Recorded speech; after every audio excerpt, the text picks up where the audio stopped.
Here's a list of items. Some I might bring, others I need to buy there. If I'm building a right cloudbuster in Cape Town, then I'll need to buy these materials there. These clips are readily available. These clips are used to hold these type of pipes on. This flexible hose I have some of to bring. It is heavy, but I prefer to buy it there. This will be available. These bins will be available. This steel bin fits inside the plastic one, and then using these tubes I make an etheric capacitor. This is the type of hose. It's got metal winding inside. It's an electric PVC coated conduit as electricians use in industry. And these are the scaffold pipes for the right cloudbuster.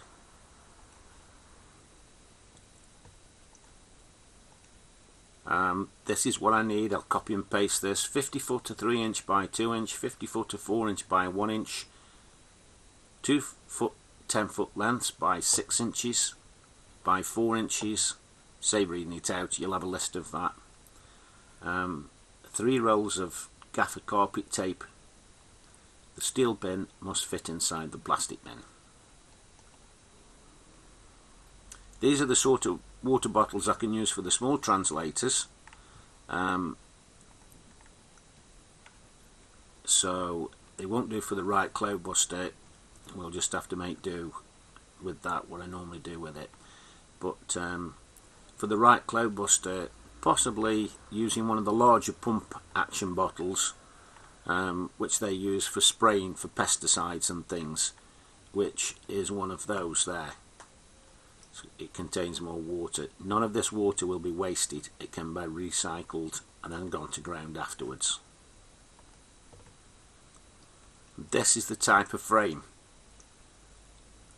A centerpiece going across there, 2 brackets, and this hangs underneath with another piece of wood underneath, and then it's got the 2 straps that hold it together with the clips that will go on. There's the bucket with a steel bin inside, and there's the 2 bed base pieces and an X piece in the middle to hold it going sideways, and then 2 pieces to stop it from falling backwards and forwards. There's a closer view of it.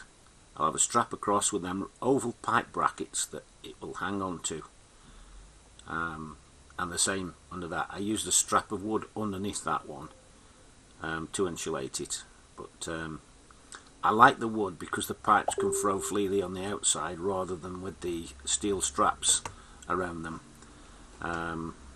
But I can choose on the day anyway when I'm there. But the pieces of wood that would be great. If somebody could arrange a cutting list and we send the monies for them to have that delivered and paid for, that would be fantastic.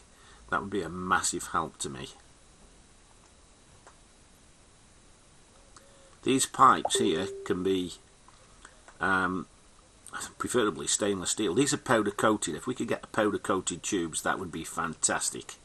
Powder coated tubes are the very, very best. Little bit more expensive, but incredible for the job. Really, really good they are. So I'll just play this. You can see that as I'm explaining how this works. That's the piece of kit, and this one is the translator. I'll put the sound up on this one so we can see. For the meteorologists instantly. Now I'll tell you one thing you can do with this, and it's dead funny because no matter what they predict, you can change the weather. And in the UK, I pointed it in 4 different directions and 4 different heights, and we'd actually got snow in one area, sunshine in another area, torrential rain in another area, and wind in another area. And this is literally what they said at the BBC weather forecast, which came from the Met Office, is that we're not doing any predictions on the weather forecast today because we don't know what's going on. That was what he said. Wow. And that is the people that we took. So this is a translator with 2 mirrors in one end, galvanized steel. It is a flue pipe. It's best for a single layer, not a double insulated layer. You can get double insulated, and fortunately the single layer is a lot cheaper. It's not that expensive to have a galvanized steel pipe for use on translators. So, and the galvanized makes sure it doesn't rust, it's good for outside, and it's also a fairly shiny surface which aids the translator's deployment. That can be quite important. Here's a piece of kit. This is an ether translator. Now, what we've got is... By the way, that was a morning following the deployment the night before. Massive thunderstorm came in. We had a sunny day, a thunderstorm came in, and then we had a sunny day. And listen to the birds, they love it. The birds in the background, absolutely. Even the gentleman that lived there in that house, he said the birds were like on fire. Unbelievable. That's the effect of ether. It is the food for life. A steel tube which is quite shiny on the inside, which you can see, and that's quite important. At the moment it hasn't got the mirrors in. We have organic material on the outside of it. You can also have a cone on the inside with organic material.